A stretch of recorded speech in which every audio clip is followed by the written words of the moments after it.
We always talk about the GOAT, who's the greatest of all time. I talk about the wolf, okay? I really do. The wolf is work on life ferociously. I'm not concerned about greatness. I'm concerned about working on my life ferociously every single day. If you're a wolf, you got a chance to become a GOAT, okay?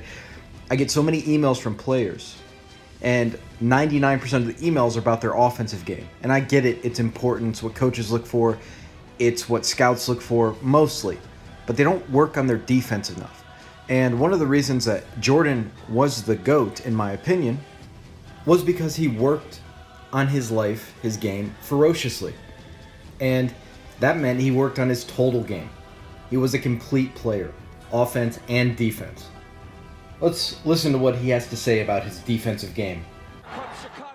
You were the first player in NBA history to get 200 steals and 100 blocks in the same season. Then you did it again. Aside from all the scoring championships, the fact that you are considered now the greatest defensive player in the game. I like to be known for my defense. I think that's something that's overlooked. I think offensively, when I average or score 50 to 50-some points, that can be seen. That's what most people see, is the scoring part, but they don't see the defensive part of the game. So I enjoy getting the recognition on the defensive end because it complements my offensive skills. Now beyond that, we've talked about confidence a lot in my videos, in my other programs, and what do we say? That when a player says, I'm confident in myself, they're actually saying, I'm confident in the work I've put in. And this is one of my favorite Jordan quotes I've ever heard.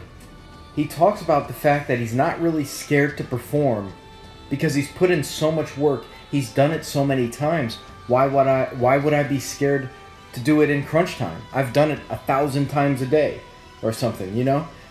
That's the mindset of a rare person, of a killer. When they say they believe in themselves, yes, abstractly they do have a belief that they have something within them that's unique and can handle any circumstance. But they work on life ferociously, and because of that, when the pressure starts to increase, their nerves start to go down. It's an inverse proportion. Their adrenaline starts to sink, and they are able to focus at a very high level when the stakes are the highest. And it's because of the work they put in. Let's listen to MJ talk about it. I never feared about my skills, you know, because I put in the work. Work ethic eliminates fear. Yes. You know, so if you put forth the work, then what are you fearing? You know what you're capable of doing, what you're not. Open. Chicago with the lead. If you listen to a lot of self-help, have you noticed yet that we're all telling you the same thing? How important hard work is? I keep asking you in some of these videos, are you a loser? Meaning, are you writing down your goals and not actually doing them? We keep telling you the same thing. All of us, I say all of us, meaning all of us who are in the self-improvement genre, we keep telling you it's hard work. It's the magic pill. You want the magic, you have to work hard. It eliminates fear. It makes you confident. It gives you a bedrock, an actual foundation for belief in yourself. Not just listening to what I'm saying, not just listening to someone like Tony Robbins, actually doing the work, the reps. It makes you reign. You don't have to focus on being a GOAT. You have to work on your life ferociously. You have to be a wolf. Go through life like a wolf. And don't just do it in basketball. Don't just do it in sport. Do it in every area of your life.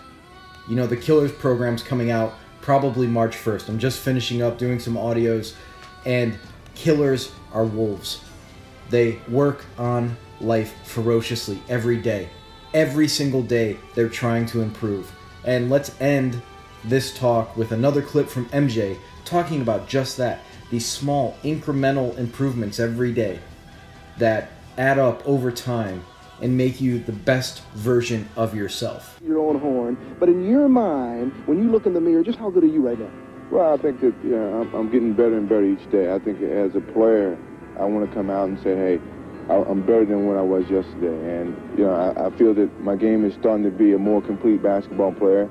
I think right now everyone is kind of dictating me or seeing me as an offensive scorer. But I want to be a more complete player. I want people to know me for my defense and passing and that type of thing. I'll leave you with this. Be a wolf. Be a wolf. Don't worry about being a goat. The goats are wolves first. You have to work on life ferociously in every single area. Be a total, complete player. And again, that's why I think MJ is the GOAT. He was feared on defense as much as he was on offense. In his final game with the Bulls, it was his defensive acumen that really won him that championship. I'm going to do another video on Jordan in a few weeks just to show you how fundamental the guy was. He's the most fundamental player I ever saw. And the reason Wolves are typically very fundamental is because they know the fundamentals will be there in crunch time. It's just like you ever watch something on military guys or police officers or firefighters, and they have to go in, documentary or something, they have to run into a burning building, or they're in a firefight or something, and what do they say every time? My training kicked in. That's why you're working on life ferociously. It's why you're working on your game ferociously. So, especially on the fundamentals. So in those pressure moments, your work kicks in, your training kicks in, the fundamentals kick in. Jordan's final shot right there, his fundamentals kicked in. He held his follow through, landed on his toes, perfect. Really quick tidbit, people don't know this, but Jordan was very coachable. Phil Jackson had told him, listen, you're not holding your follow through on your jump shot. So the very last play of Jordan's career with the Bulls, he was still being coached by Phil Jackson. He listened to his coach, he trusted his coach, and he held his follow through. Very interesting, right? Anyways, be a wolf. Please like, subscribe, hit the notification bell. Bye.